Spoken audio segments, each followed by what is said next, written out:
Hello everybody. And I have a problem going on in some of my shrimp tanks. This shrimp tank already has had the problem, and this is where it started, and let me explain. So in this blue jelly tank here, the tank on the left, about 2 or 3 weeks ago, it was getting really nasty and algae growing everywhere. So I pulled out all the algae, and then the next day I looked in there and I saw like 15 dead shrimp. Now there had been occasional dead shrimp in here, and I knew something was up with this tank. Well, I hadn't yet discovered what the problem was. So when I come home that day and I saw over a dozen dead shrimp, I was like, all right, got to do something right now. And I went to work. Well, when I started disturbing the substrate, I smelled swamp gas. What that means is there was some kind of crazy buildup of sulfur, and that's not good. Well, if you got to go back even further to figure out what happened, here's another tank. This is the tank we're going to be working on. This is the Bloody Mary tank. So that blue jelly tank that we started the video with, a little over a year ago, it sprung a leak, and I used black diamond blasting sand, and I always like to use the coarse grit. Well, when I went to go get it, all they had was the super fine, like powder grit. Well, that's all they had, so I went ahead and used it.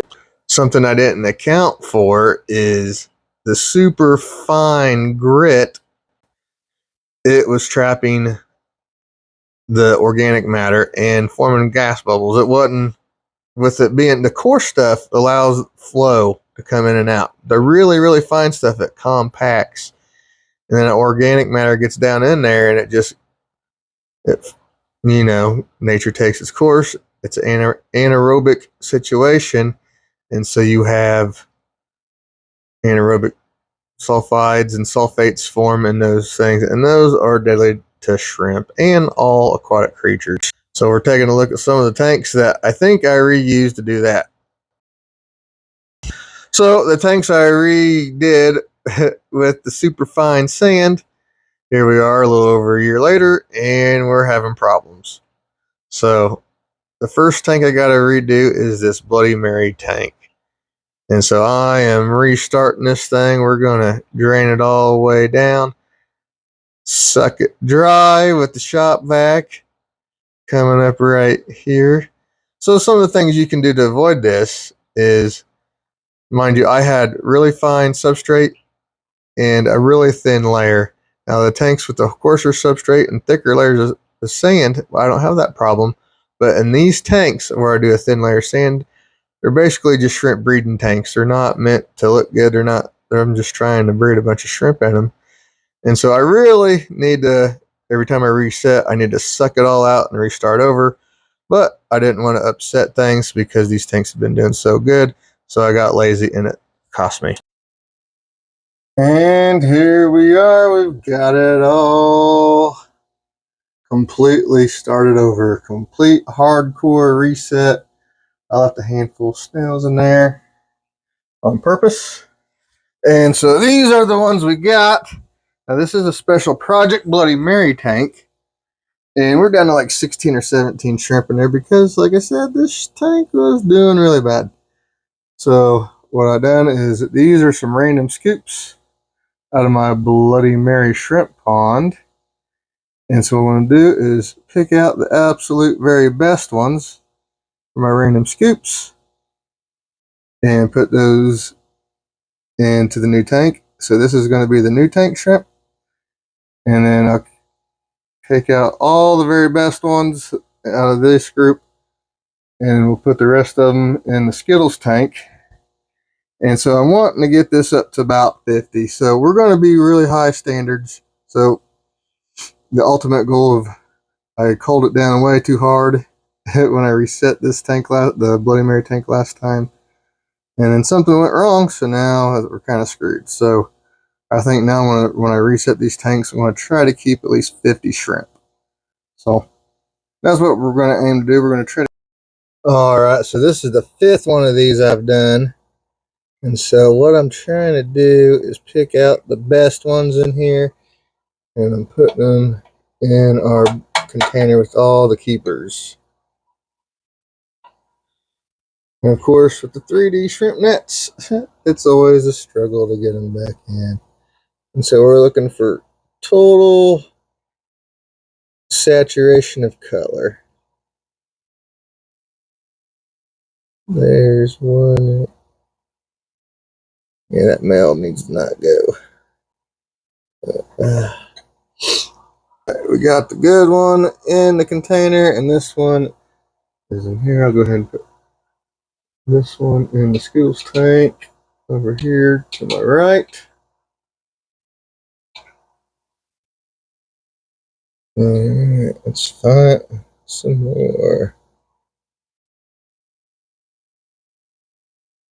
That's I've been keeping about 50%.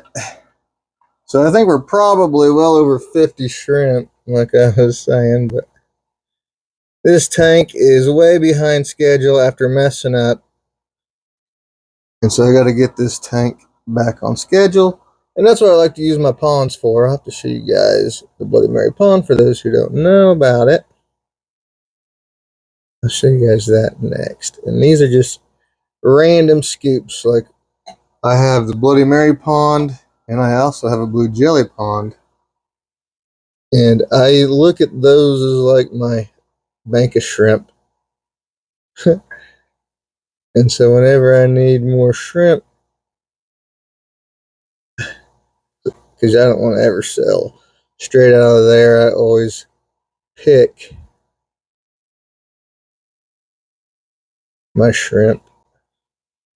Alright, now these guys are not wanting to cooperate as much. There's one, a decent male. We got a whole bunch of really good Bloody Mary shrimp to start this tank with them. This is going to be awesome. Hopefully within 3 or 4 months, this tank will be caught back up and be ready to be back on schedule for it to reset.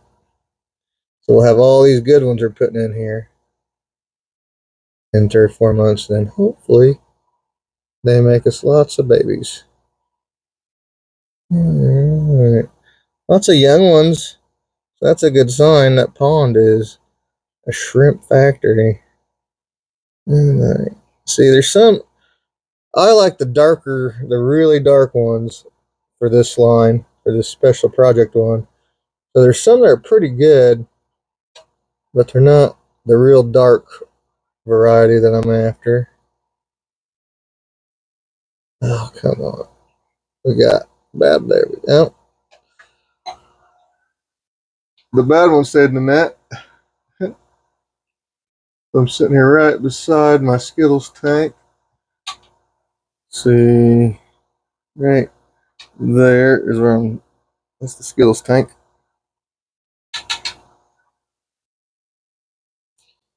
Alright. This one looks pretty good for a male. You got to make sure you always grab males when you do this, because obviously all the best ones are going to be females. So you got to make a conscious effort. You just can't go, oh, you just pick the very best ones. You're going to have all girls most of the time.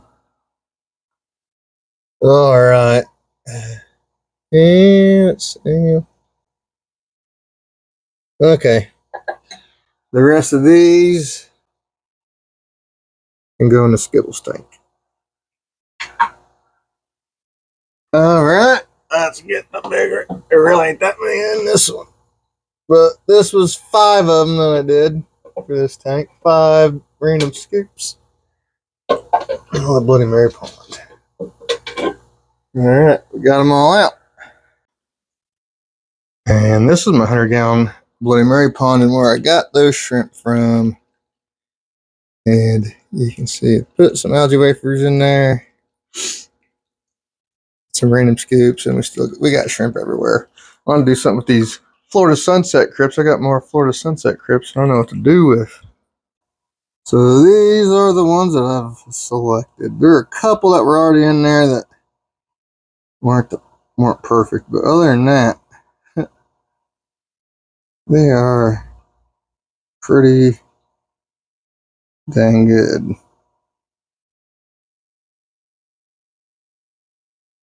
Alright, let's get them in their new reset tank. Hopefully they'll be happy in. So here's a little trick. I don't know if I've showed you guys before, but when you do this and you sort a bunch of shrimp, you got to figure out a way to get them back in the tank. And this is the way I like to do it. You just dump the whole thing through there. Look like that, and look at that, we got them all. Usually there's always a couple left. Alrighty. Oh, so now we got that. And there they are, and sitting in the net, awaiting to go in their new tank. Man, those look good. Here we go. Come on, shrimpies. Come on out. I think you like it. I worked real hard on it for you. Yeah, there's probably 60 or 70 of them in there, I would guess. So hopefully they start doing their thing. And we'll have 400 or 500 in there in 4 or 5 months. That's the hope.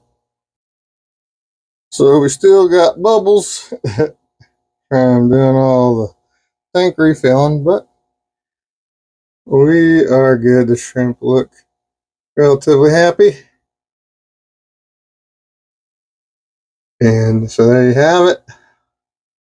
Hopefully these guys take off in their brand new, freshly reset tank. Thank you guys for watching. Bye.